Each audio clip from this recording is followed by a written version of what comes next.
Welcome to Hypnos Stories. I am so glad you're here tonight. Before we begin, I want to take just a moment to say something to you directly. If you enjoy this channel, if these stories have helped you find rest on a difficult night or given you a few hours of peace in the middle of a busy week, please consider leaving a like on this video. It takes just a second, and it means more than you might think. And if you haven't already, please subscribe to Hypnos Stories. Subscribing is completely free, and it ensures that new stories find their way to you each week. Stories inspired by ancient mythology, by the wonders of the natural world, by the deep and quiet places that exist just beyond the edges of ordinary life. We also love hearing from you in the comments. If there is a story you would like us to tell, a myth you have always been curious about, a place in the natural world you would like to visit through sound and imagination, a civilization whose gods and heroes you would like to know better, leave it in the comments below. Every suggestion is read. Every story request is considered. This channel exists because of you, and it grows because of you. And the stories we tell are shaped, more than you might realize, by what you ask for. So thank you for being here, for listening, for trusting us with your nights. And now, let us begin. Find a comfortable position. Let your body settle completely into whatever is beneath you. Feel the weight of your shoulders, releasing the weight of your arms, heavy and warm, the weight of your legs, sinking deeper. Take a slow breath in through your nose. Hold it gently for just a moment, and let it go, slowly, through your mouth. Again, breathe in and out. With every breath, the day grows further away. The noise of it, the urgency of it, all of it softening now, dissolving like mist in the quiet of an early morning. There is nothing left to carry tonight, nothing left to solve, nothing left to prove, nothing left to finish, just this moment, just this darkness, just this breath. You have made it through another day, whatever that day contained, whatever it asked of you, whatever it took from you, whatever it left unfinished and waiting for tomorrow. It is behind you now. And this moment, right here, right now, belongs entirely to you. No obligations, no demands, no one needing anything from you. Just rest. There is a story waiting for you tonight. An ancient story. A story that has been told and retold for thousands of years because something in it is true in a way that goes deeper than facts, deeper than history, deeper than anything that can be fully explained. It is a story made for exactly this moment, for exactly this quietness, for exactly the kind of rest that your body is already beginning to find. So breathe and let go and follow me. Tonight, I am going to tell you about a gift, the most consequential gift ever given in the ancient world. A gift that was not supposed to be given, a gift that cost its giver everything, and a gift that made possible everything that followed. Every fire ever lit against the dark, every forge ever heated, every meal ever cooked, every city ever built, every piece of art ever made by human hands, in the warmth and light of flame. This is the story of Prometheus, Titan, trickster, champion of humanity. The being who looked at the gods hoarding fire on Olympus while the humans below shivered in the dark, and decided that this was not acceptable, and did something about it at a cost so enormous that it has been remembered and retold for 3,000 years. In the old Greek understanding of how the world came to be, There were, before the gods of Olympus, an older generation of divine beings, the Titans, vast, ancient, connected to the primordial forces of the universe in ways that the younger Olympian gods were not, connected to sky and earth and ocean and time itself, beings whose existence predated the current order of things. There had been a war, the Titanomachy, the battle between the Titans and the Olympian gods, 10 years of conflict that reshaped the divine world and ended with Zeus and his siblings establishing the order that would persist through all the mythology we know. Most Titans fought against the Olympians, but not all. Prometheus had a gift. His name in Greek means foresight, the ability to see what was coming before it arrived, to understand the shape of the future with a clarity that most beings, divine or otherwise, did not possess. He had used this gift during the Titanomachy to see which side would win, and had sided with the winners. Zeus owed him something for this. Not gratitude exactly. Zeus was not a god who expressed gratitude in any straightforward way, but a debt of sorts. A recognition that Prometheus had been useful, had chosen correctly, had contributed to the outcome that now organized the cosmos. He was permitted to move in the divine world, permitted to interact with the gods, permitted crucially to also interact with humans, the new beings who had been placed on the earth below, who were struggling in ways that Prometheus, with his gift of foresight, could see would continue and worsen without some specific kind of help. Let that foresight settle into you now.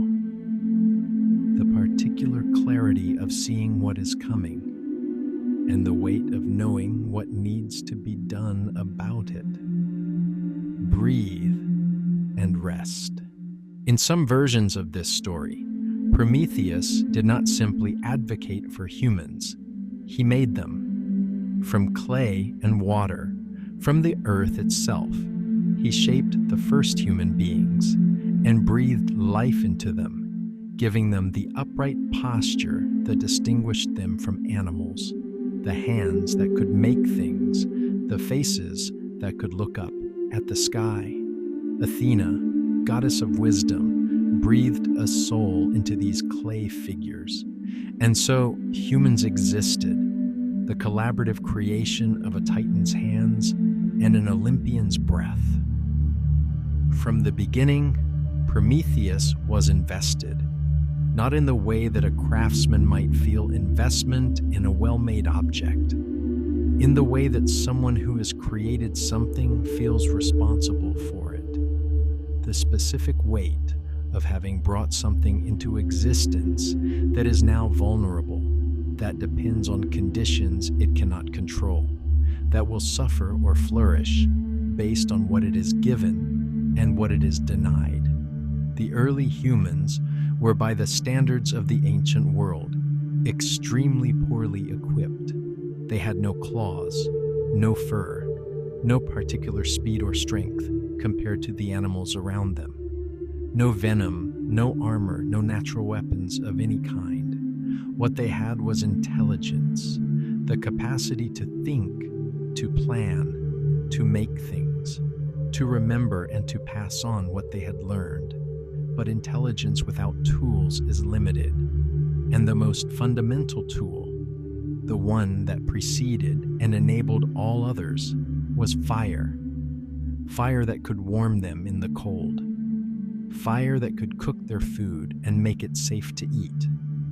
Fire that could harden clay and smelt metal and provide light through the dark hours.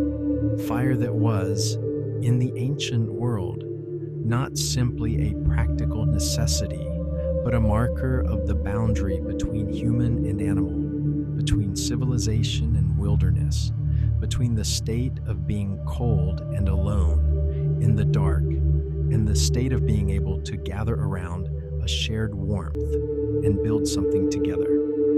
The gods had fire.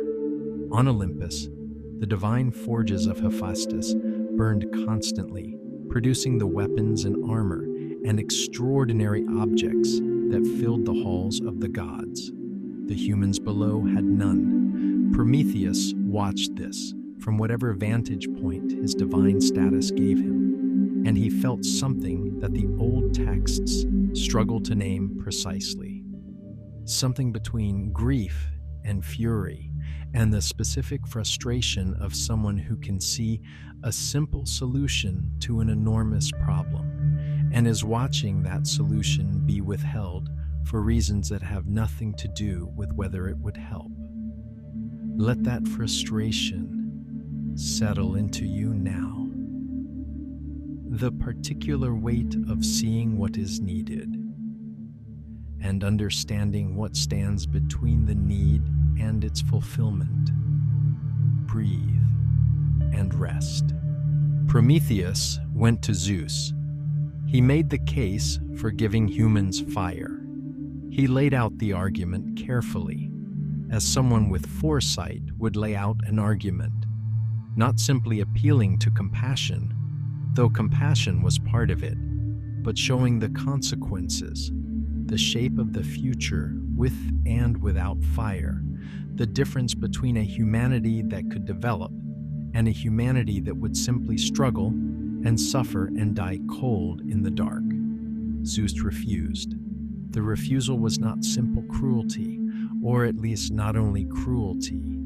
It came from a specific understanding that the Olympian gods had about the proper order of things, the hierarchy that placed the divine above the human, that maintained a distance between what gods possessed and what humans were permitted, that understood the withholding of certain gifts as part of the structure that kept the world ordered.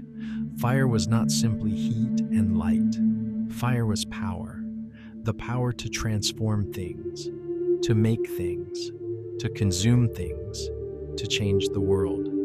And Zeus was not eager to place that kind of power in the hands of beings he already found somewhat unpredictable, somewhat creative, somewhat prone to developing in directions that were difficult to anticipate or control.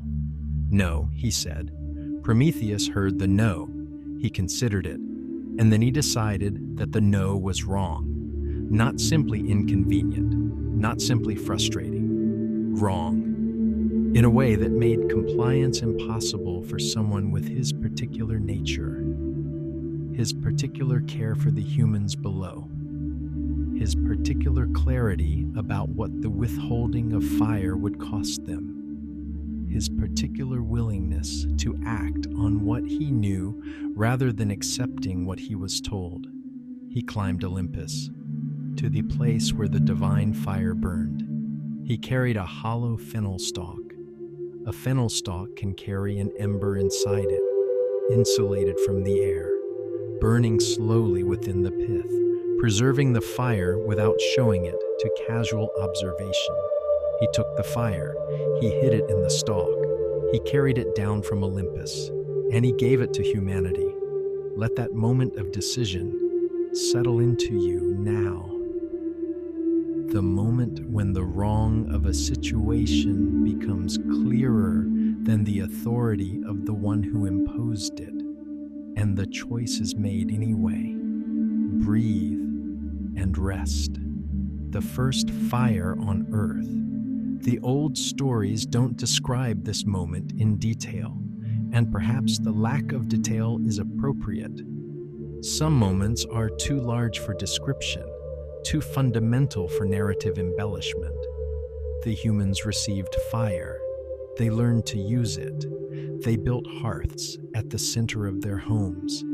They gathered around warmth that they had made rather than finding by accident. They cooked their food. They made tools. They worked metal. They lit the dark hours.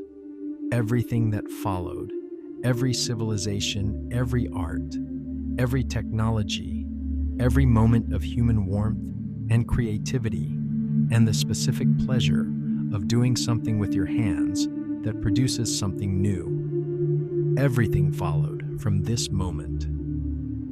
From a titan carrying a hollow stalk down a mountain in defiance of divine authority. From a choice made for love of creatures who had not asked to exist and could not protect themselves and did not know yet that something had been done on their behalf that would cost more than they could repay. Zeus discovered what had happened. He did not discover it slowly or gradually. He looked down from Olympus and saw fire on the earth where there had been no fire, and he understood immediately what that meant and who had done it.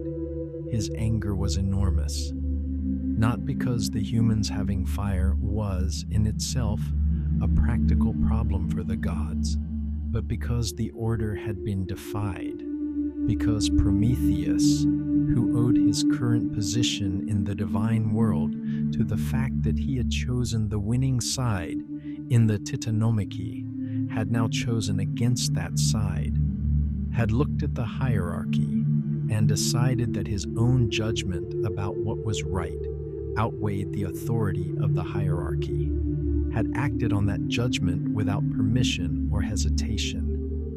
For a being whose power depended on maintaining order and obedience throughout the cosmos, this was not simply theft. It was a statement about the limits of divine authority, a statement that would require the most serious possible response. Zeus devised a punishment for Prometheus that was, by any measure, disproportionate, which was, of course, the point. Let that reckoning settle into you now. The moment when what had been done cannot be undone, and the consequences of the choice begin to arrive. Breathe and rest. The punishment was this. Prometheus would be bound, chained to a rock. The old texts specify a mountain in the Caucasus, at the eastern edge of the known world, the far boundary of the landscape that the ancient Greeks could imagine. The chains were unbreakable, not simply strong chains, divine chains, made specifically for the purpose of holding a titan, tested against every force that might be brought to bear on them, and found sufficient. He would be bound there, and every day an eagle would come. Not an ordinary eagle. An eagle sent by Zeus, enormous and purposeful, descending on the mountain each morning with the specific task that had been assigned to it. It would eat Prometheus's liver, all of it, the entire organ consumed each day, while Prometheus, chained and unable to prevent it, experienced the pain of this violation in full.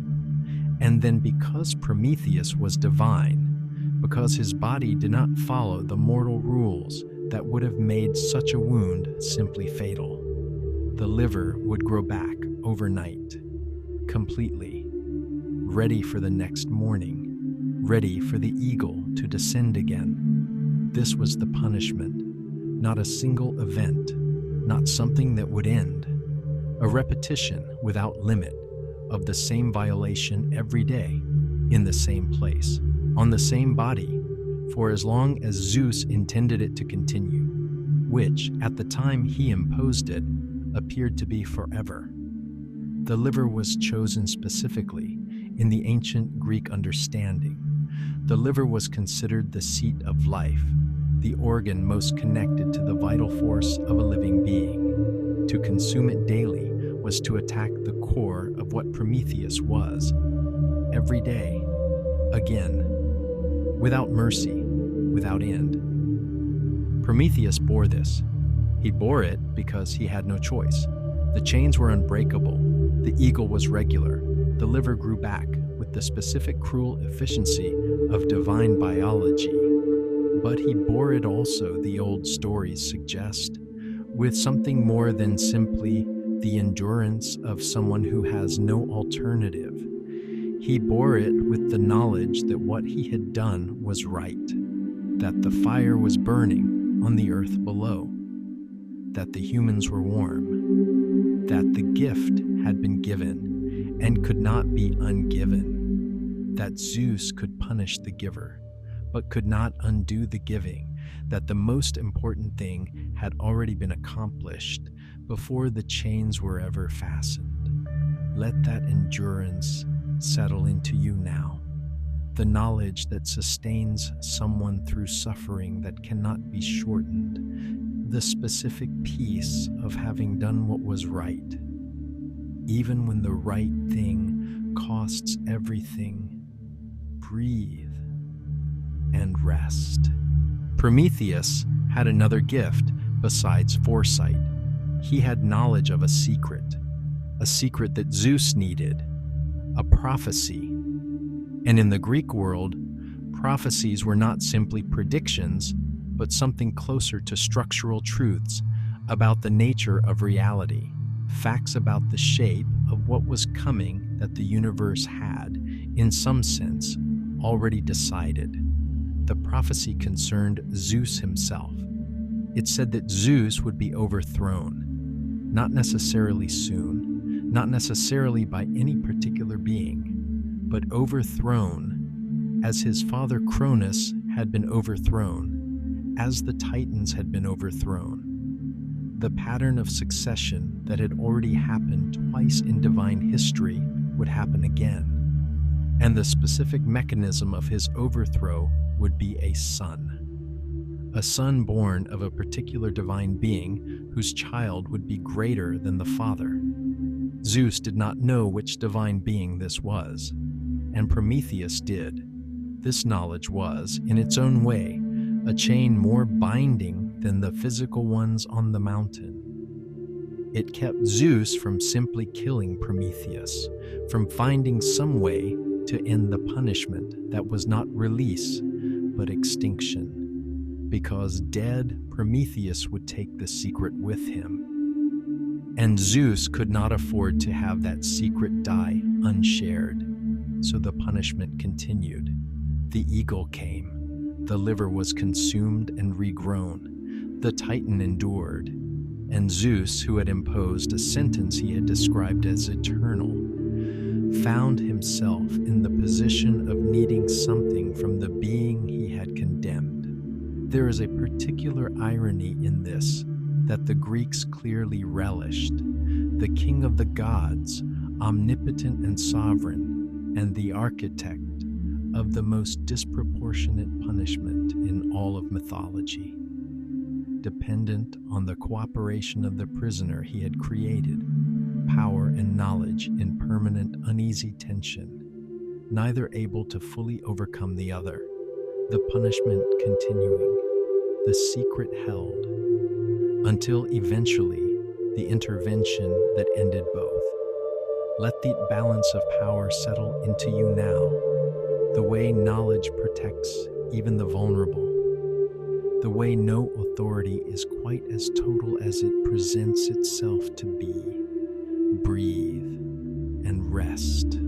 Hercules came to the mountain in the Caucasus, not specifically to free Prometheus.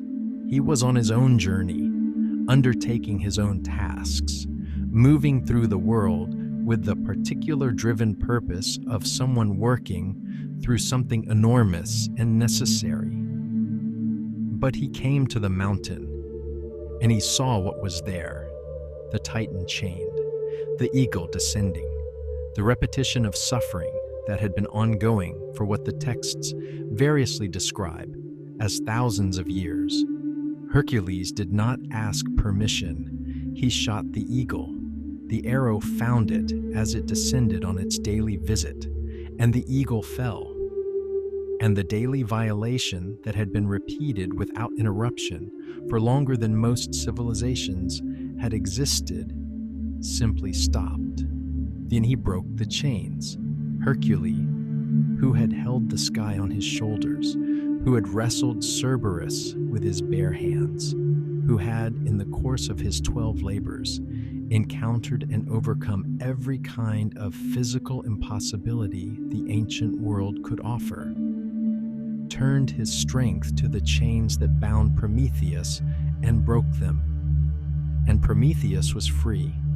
He shared the secret with Zeus eventually, the name of the divine being whose son would be greater than the father, the information that allowed Zeus to avoid the fate that had claimed Cronus and the Titans, the negotiations that produced his freedom from the eternal punishment included this sharing, and the fire remained on Earth.